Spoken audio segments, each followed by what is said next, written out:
In 1968, Dodge introduced the second-generation Charger. In 1969, the Charger underwent a few styling changes, such as the taillights, grille, and side markers. In 1970, more changes were in store for the final year of the second-generation Charger. A slight modification to the taillights, side markers, front bumper, and grille. At Graveyard Carz, we are currently restoring more than a dozen of these legendary Mopar muscle cars, with powertrains running from the 383 Magnum all the way up to the 426 Hemi. To date, you've watched us restore the most iconic, rare, and sought-after Chargers in the world. And now our legacy continues with the final assembly of this all-numbers matching 1969 Charger RT SE 440 Magnum 4-speed supercar.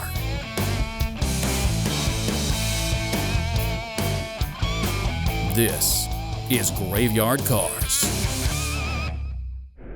They're coming to get you, Barbara. Buried deep in the Pacific Northwest, one team in Springfield, Oregon, takes on the impossible, finding dead Mopar muscle and bringing it back from the grave.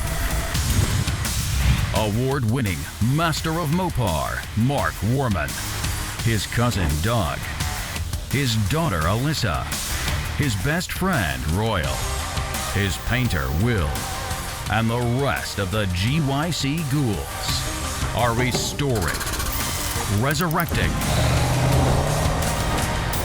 and recreating some of the fastest, fiercest, and rarest muscle cars on the planet.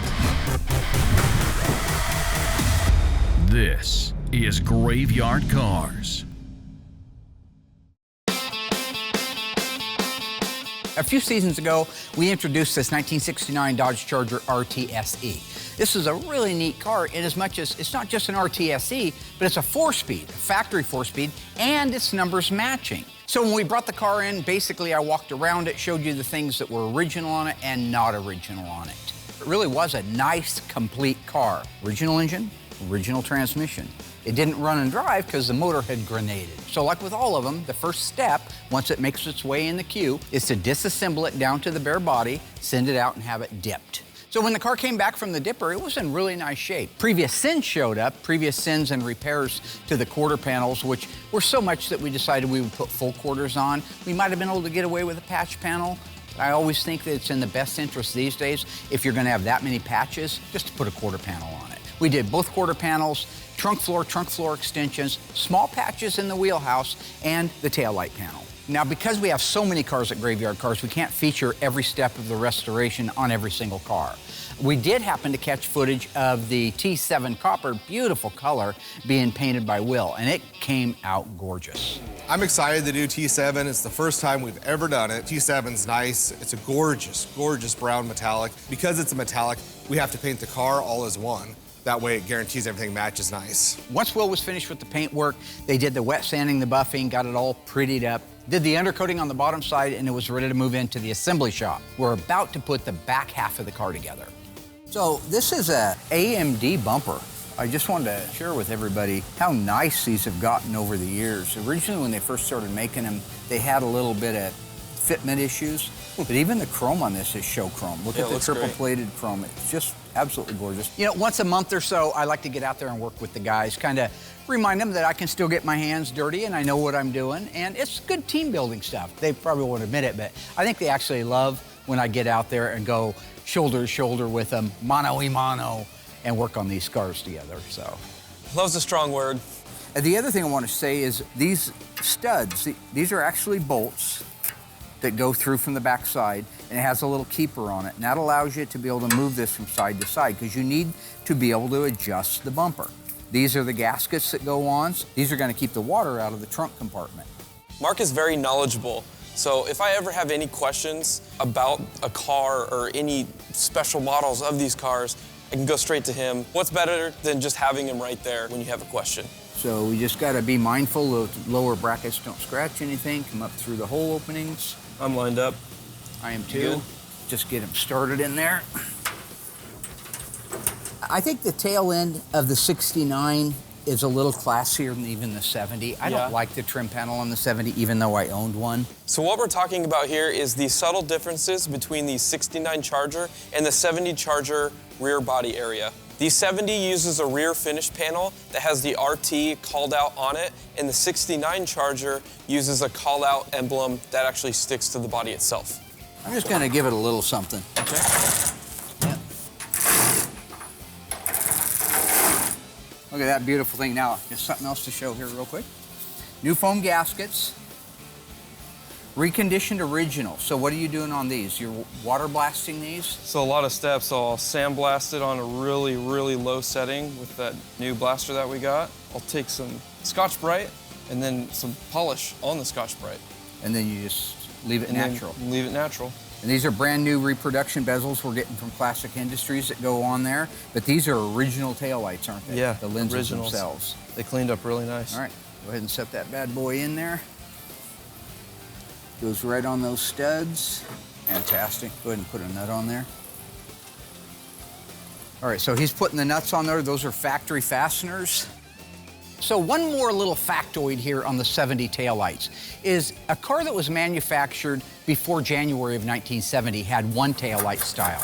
If it was manufactured after about January 1st of 1970, the Department of Transportation implemented a new rule saying that that taillight had to have a small reflective strip in it. So if you were sitting on the side of the road, it was dark out, you didn't have your lights on, and a car coming up behind you had his lights on, he would see that reflector and know there's a car sitting there. All right, the next part that's gonna go on is our RT emblem. Beautiful. This is a new reproduction. It's Classic Industries part, but it is nice. See, they have a sealer on there. And that sealer on there is what's gonna keep us from having water come inside the car. AMD supplied us with the rear tail panel for this car. The holes were not drilled for the RT emblem, so I had to do them myself. So I took measurements from an original tail panel to get the holes, but some of these actually came crooked, but I took the time, took the measurements, and then straightened them out to make sure this emblem was perfectly straight.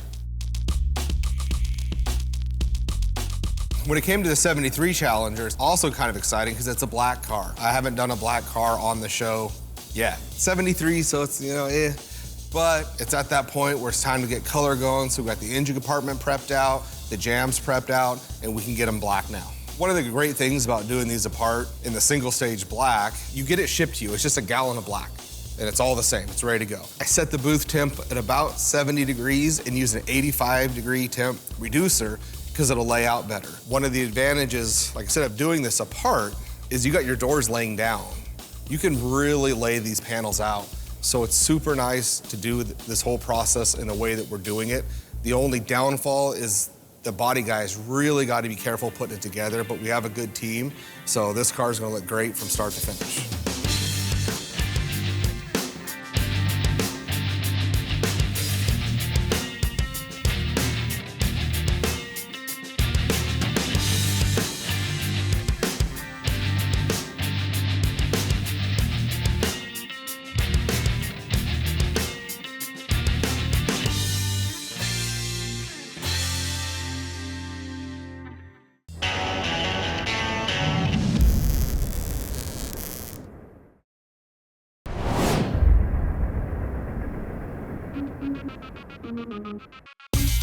These are the rear body trim pieces. There's a left and a right to it. These I actually sent out and had re-chromed. They do make reproductions, but they were on back order at the time.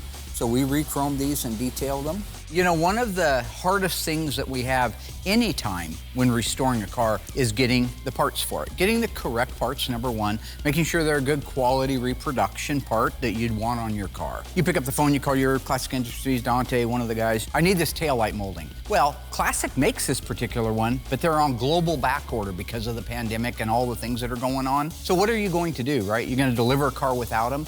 No, you take the original ones, you cherry pick through all of them that you have, and you find the ones that are re-chromable, and that's what we did. Because the fact is, if the parts are diminished, it ain't getting finished. So that's a Johnny Cochran right there, in case you're wondering. If the glove don't fit, you must have quit. OJ was trying to put the glove on, he was all, dude, tongue like this. So he's an actor. The screw, there's one screw that goes in down here. Okay. There you go. Could you get a longer one? Yeah.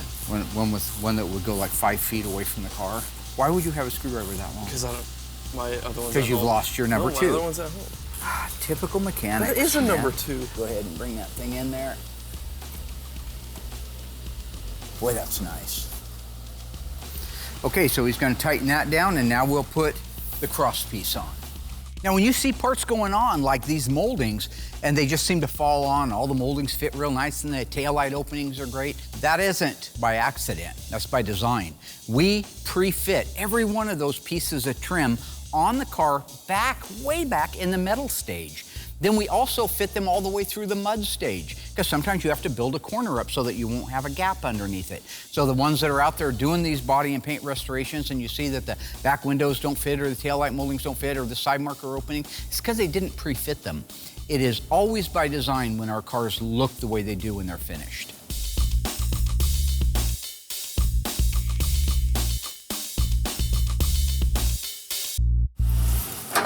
See, you got me a stubby screwdriver for this one. Didn't want to deal with that 3-foot long one.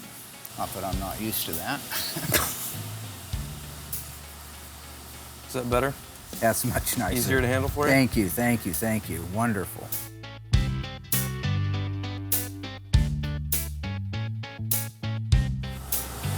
Great. Remember, ridges always go up like that, so we know this is the top of the cylinder. This gasket will keep the water from going in. And then this is the retaining clip, which is a torsion clip. It'll go on like that right there. All I'm talking about there on the key is that if you're a Chrysler person, you've been around them, something unique about them is that when you put a trunk key in the cylinder, or an ignition key in the cylinder, or a door key in the cylinder, the ridges go up. The flat spot of the key is down, the ridges go up, and that's because the tumblers are on the top side of the locks. All those little keyed tumblers are up there, and it pushes them up and down accordingly. Now, a GM being a loser car, thumbs down, all the ridges go down on it. And because Ford doesn't know what it is, it has ridges on both sides. And lined up there. Perfect.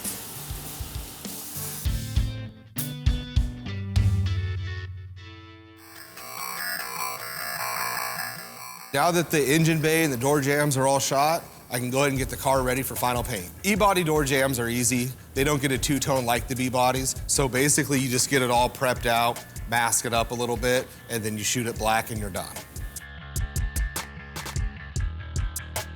When it comes to spraying the fenders, I actually don't mask off the inside. The inside of the fenders have been texture coated, so they're good already. I basically take a piece of 1.5-inch tape, run it around the border of the fender. I know not to put my gun back there and spray. I spray just the front. We have a great booth, pulls it right off to the side, you're good to go. You know, we just started doing the textures on the inside of the fender a handful of cars ago. It does a couple great things. First of all, factory did it. It protects from chips. It just gives it an overall very clean, very sanitary look. When you paint over it, it all looks so nice. And we got the technique, which takes trial and error, but we got a great technique doing it now, and it looks amazing.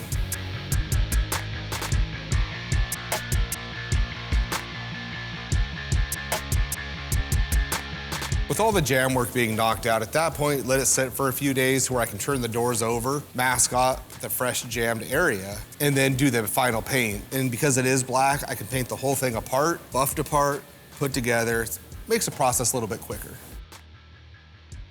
All right, last pieces are the backup lights. So on the backup light, there's actually SE writing that says 69 and R. This is glass.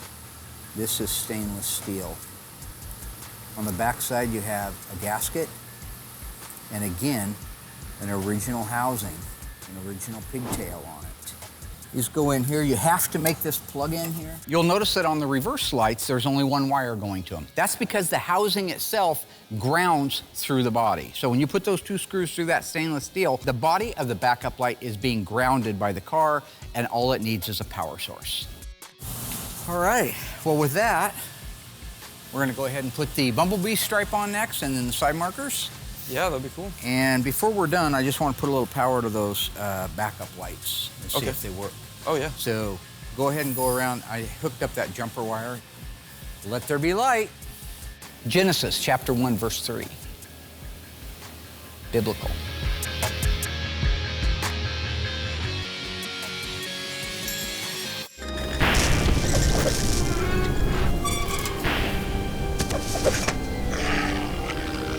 This gorgeous 1970 Coronet RT convertible left the factory with a 426 Hemi, 4-speed manual transmission, and a power convertible top. True or false? It is the only one that left the factory with those options. If you think you know the answer, stay tuned after the break. I'll let you know how you did.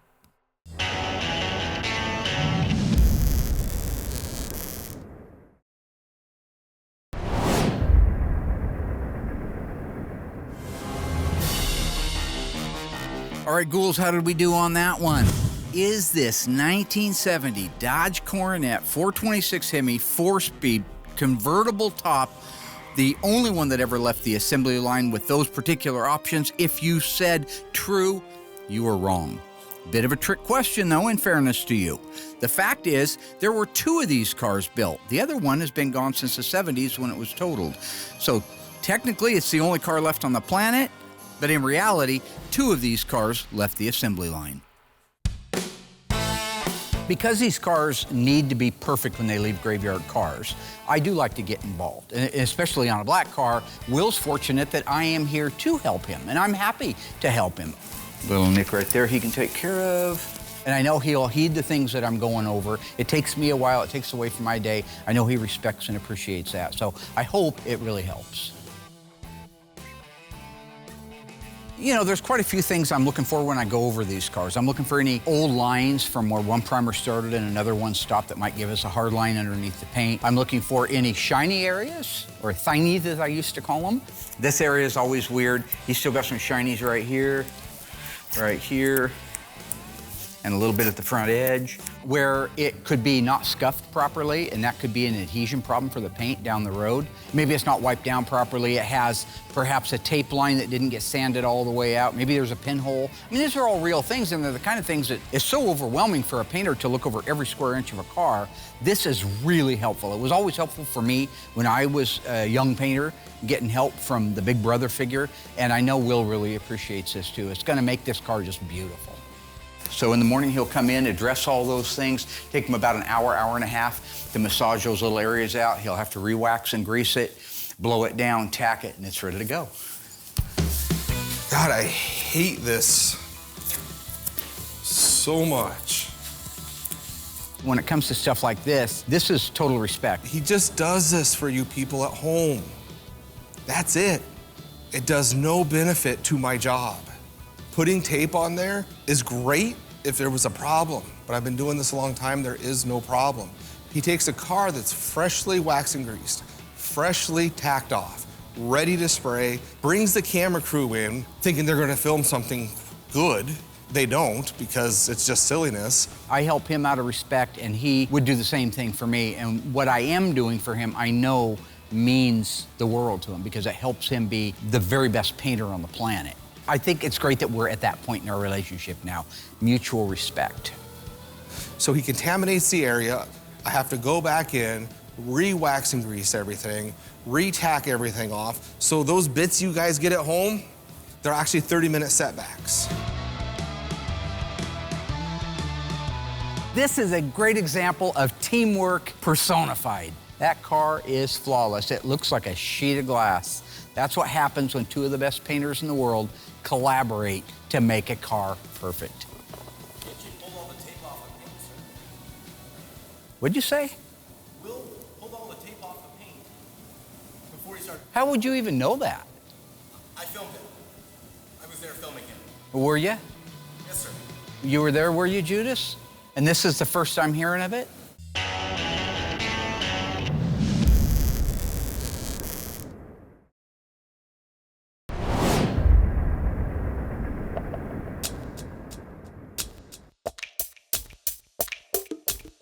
After I went in and redid all of Mark's silliness that he does for attention, at that point, we're ready to paint.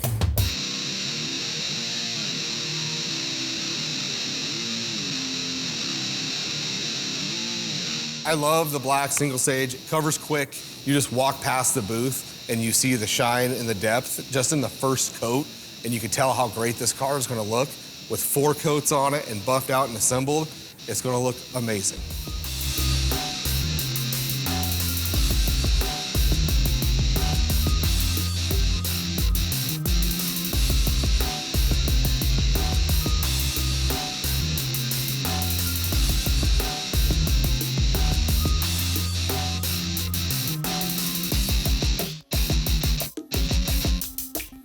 So after it's sat for a couple weeks, we do the cut and buff. We got a bunch of cars to do, so we can literally just set this car to the side at that point, move on to another one. Once that 2 weeks is up, kick Noah loose on it.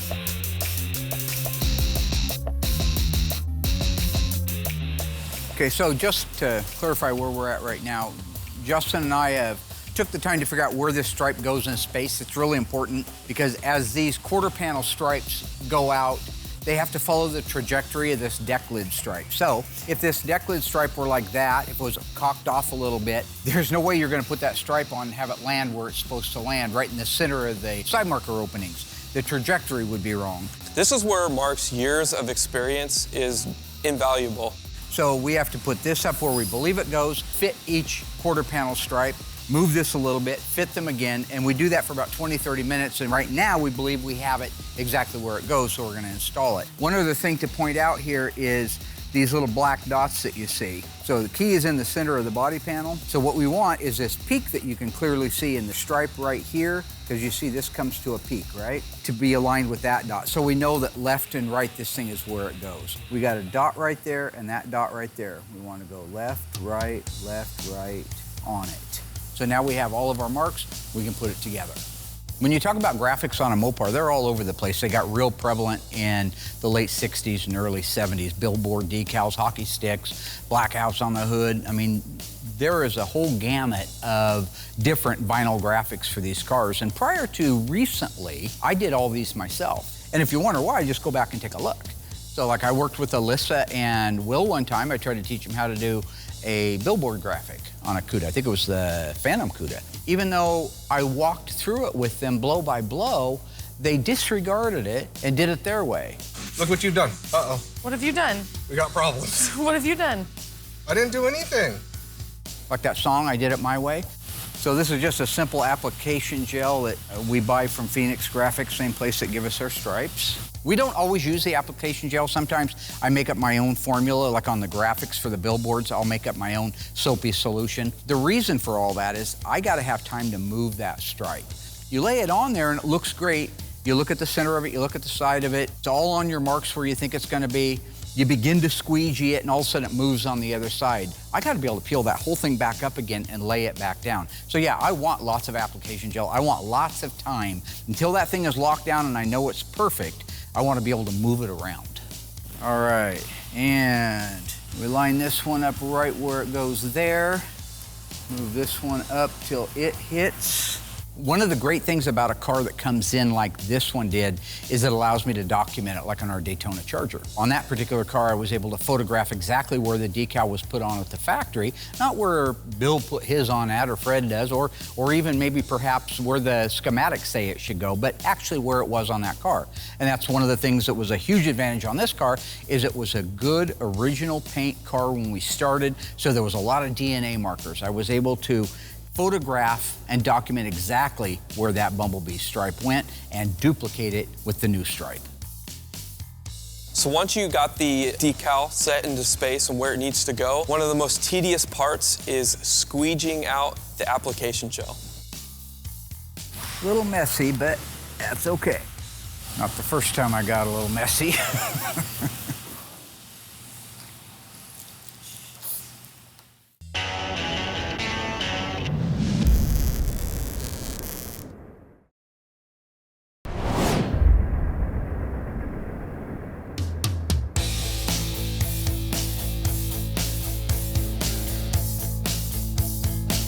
We undercoat almost all of our cars, you know, whatever the factory did on that particular car or whatever sellout Mark wants to throw on some random car or whatever. This car, not original anything, I don't believe, but he wanted to undercoat it. I put one coat on, it covers quickly. I don't like to get a lot of buildup on there. I've said this 100 times. You look at our cars that are undercoated, you can see how clean we put in floor pans and trunk floors and extensions. So I just do one coat, and it takes a little bit to make sure you got every angle, this and that. Then at that point, I'll kick it over to assembly, and it takes a good week for it to fully cure out, but it does look amazing. It protects the car down the road, adds a lot of life, and it keeps it very, very nice looking. All right, so we have our bumblebee stripe in place and dry. So all we gotta do now is remove the backing paper without causing any damages. Once we do that, we will roll the edges, show you how that's done because it's a little tricky, and then we can move on to the quarter decal. So what we've got to do is pull the actual decal away from the backing paper. We'll have to trim a little bit off. We've got this, a lot right? of, yeah. They do make the stripes a little long, which is good. And so once we do wrap that corner, we'll have to cut some of the excess off. This is probably the hardest part, is just getting it started nice and even. So when I keep running the squeegee over the decal on the backing paper, sometimes that pressure will actually separate the adhesive on the backing paper to the decal itself. Don't worry, it's okay. You know, it'll wipe off. Just use a nice adhesive remover, something that's really mild and not a super hot product. But when you want to pull that backing paper off, you just find the edge and really gently pull it and separate it from each other, or else you can stretch out that decal. And you don't want to do that because it'll skew your lines. And what we were dealing with on the other side, just to stop right there, was getting this thing started. That's what you saw us fumbling over there with, is see, when I lift up the backing paper, the decal comes with it. So you have to pull the decal away from it, like that. Now, I don't have to on this side. I can just pull it off, but on the other side, that's what's so hard, is pulling that one loose and then this long one across here and getting the backing paper off of it. But right now, we're just going to remove this. Hopefully nothing silly happens. Just like that. Now, it wants to curl up. So what we're gonna do is open the deck lid and we're gonna make our corner. You gotta be real careful when you make this corner because you already see that there's starting to be a little bit of air bubbling in there. So you have to be tight up against that corner, that edge, as you roll it.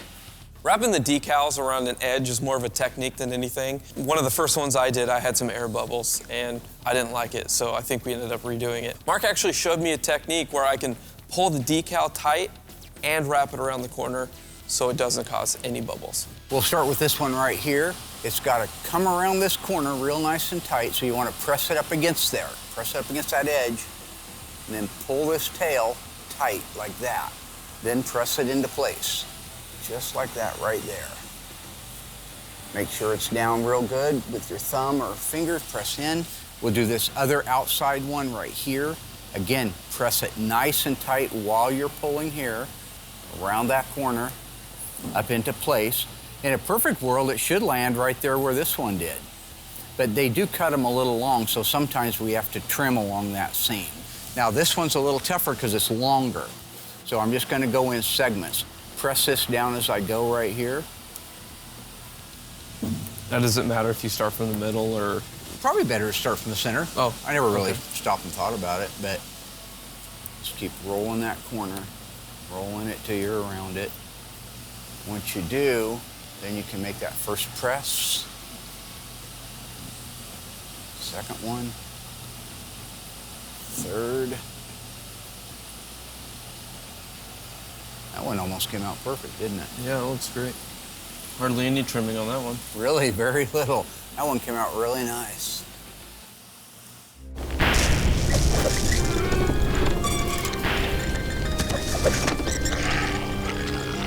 Turning back the clock on Graveyard Carz to Season 1, we restored this beautiful 1970 Inviolate Plymouth Roadrunner. What engine did it have? Was it 340, 383, 446 barrel? If you're true fans of the show and you've been watching for a long time, stay tuned after the break and let me know what you think.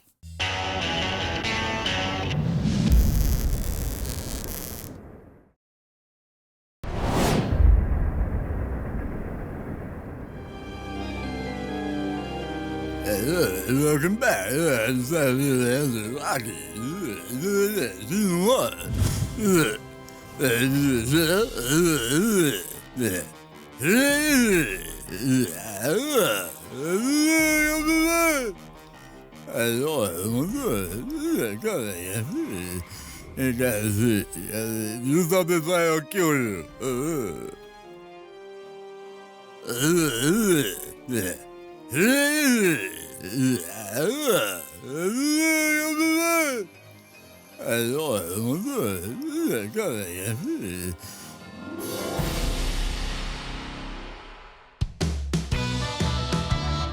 The last thing I have to paint, with the car being done and all the jam works is done, is just the doors and fenders.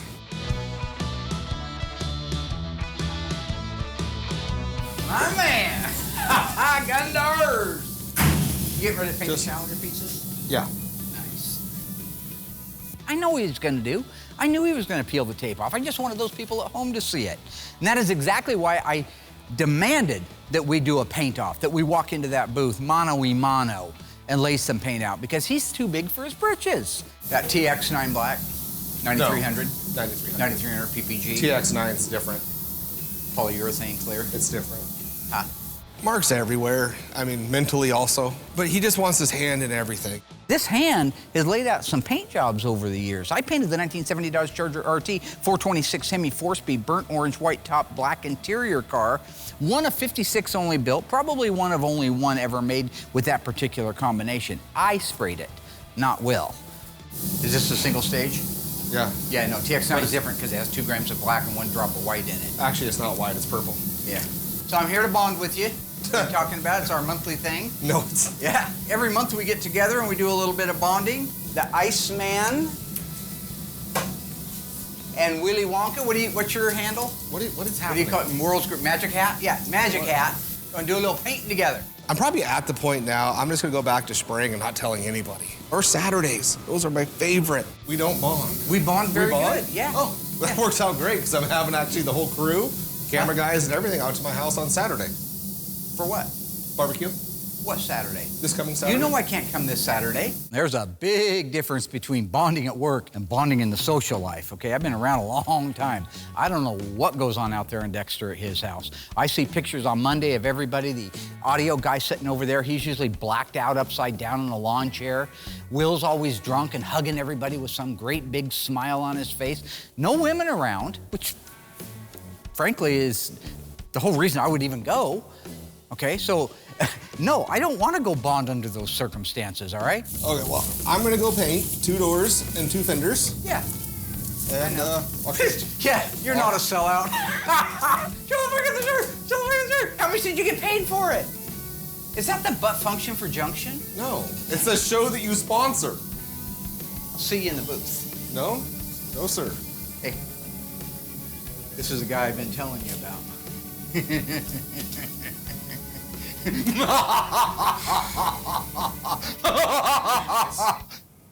Mother.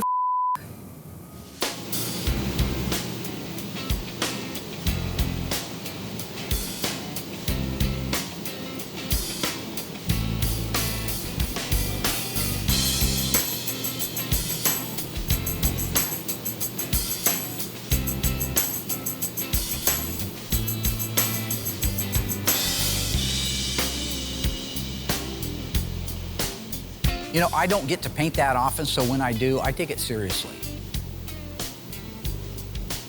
I think that it's a big responsibility. Materials cost a lot of money, and people look up to us to be the best. So when I go in there, it's game on for me. This is Super Bowl. It ain't Sunday, but it's Super Bowl for me. This is exhausting. I'm gonna get my 1,000 yards. You know, remember when Refrigerator Perry scored a touchdown in the Super Bowl? Yeah, that's me.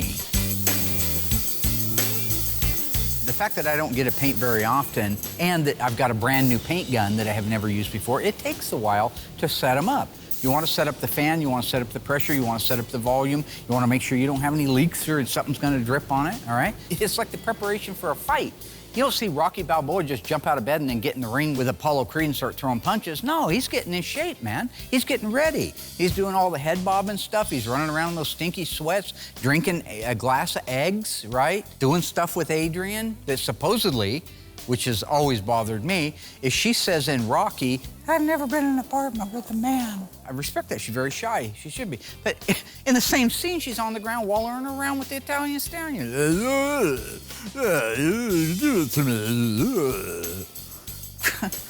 I just think the writing was off on that.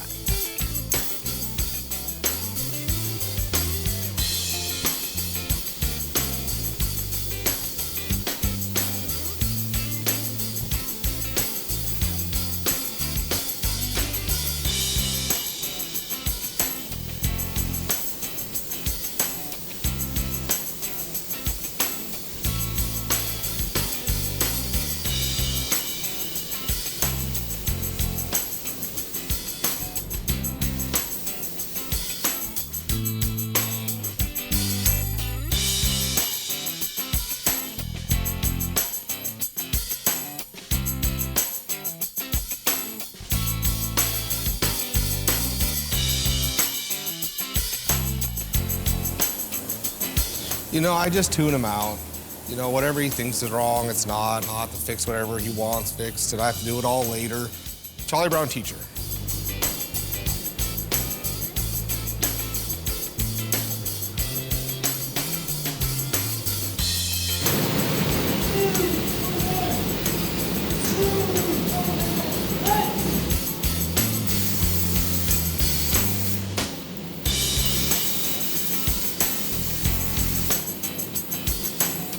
I want to call my brother.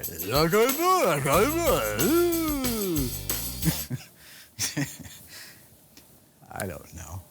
What's the next question?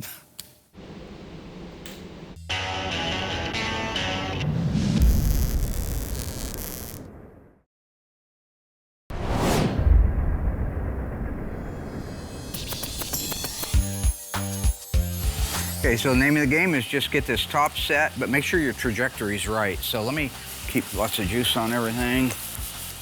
Okay, go ahead and set that down. This style line that you see here should underline, very close to underline the R on the RT. That's what I've seen historically. And then you want the side marker centered in the opening of this black. And then the bottom tail should be pretty close to the bottom of the car.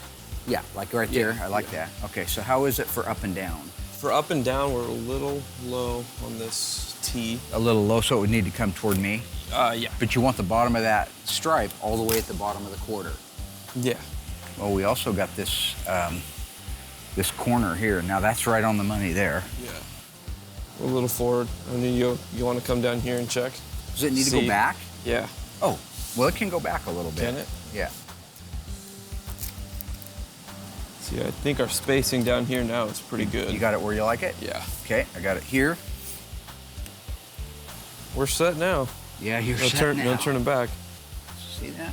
Drives you crazy. You get bubbles. You get bubbles, folks. Where the decal wraps around the corner and goes down is a very critical area. You have to pull it tight while the other person runs the squeegee. It's not mandatory, but it sure does help. Okay, so we're good right to here now. So now's where we got to make this corner and not end up with anything funky. So double check and make sure that your trajectory is good. If we're gonna do anything, it's now. Still nice? Yep. Great. Pretty good. Okay, so I need you to pull tension down on that. In any situation, I don't care what it is, whether you're being judged for something or whether you're competing in something, whether you're waiting for the right answer, just don't panic. Be cool. Be the ice trade. Don't be like Will and like Alyssa where they panic and make all these mistakes and do things, steal cars and run paint and, you know, spray it against Sam. Be cool, man.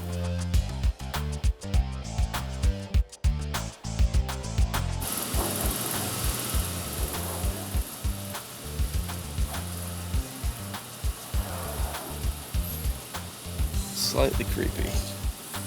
Just slightly. All kidding aside, we have a lot of fun, but this is a beautiful car.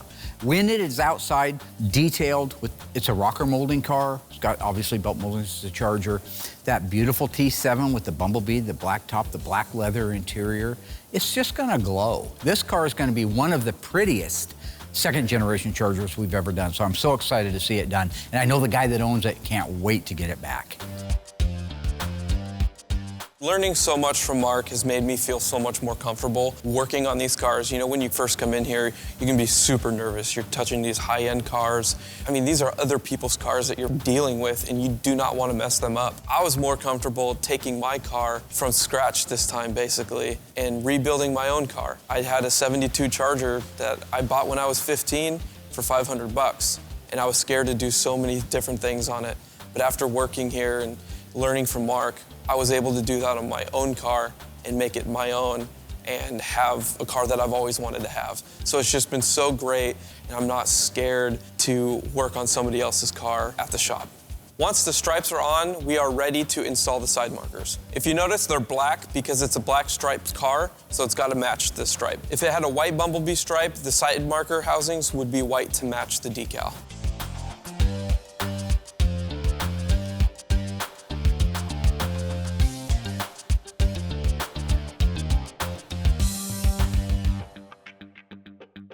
Not to be biased, but I believe that the panels that I painted came out beautiful. I didn't even go over and look at Will's. I'm sure they're beautiful too. but I know Will. And I know 6 months down the road, he's gonna know I forgot all about it, because that's part of my charm. I do forget things. I wanna have it judged independently. Just bring somebody in that doesn't know anything, a simpleton. I have no idea why they wanted me to judge the paint. I'm a mechanic, not a painter, but Mark's the boss. That's my man, in there with the eyeballs. You worried? No, I'm not worried. To be worried. Why should I be worried? I'd be real worried. You saw it, it's like a sheet of glass. You know, then Doug coming in to look at the panels that have been painted. I don't know why I'm even in here. Well, it looks like the ocean has got waves in it. Ah, okay. Well, we don't want that one.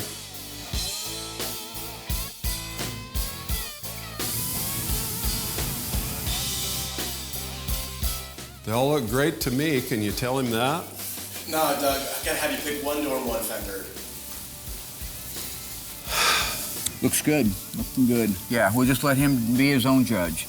That's the most important thing, is just let him be independent and let him call it the way he sees it. Mark's to my right over here giving signals because he wants to make sure his get picked.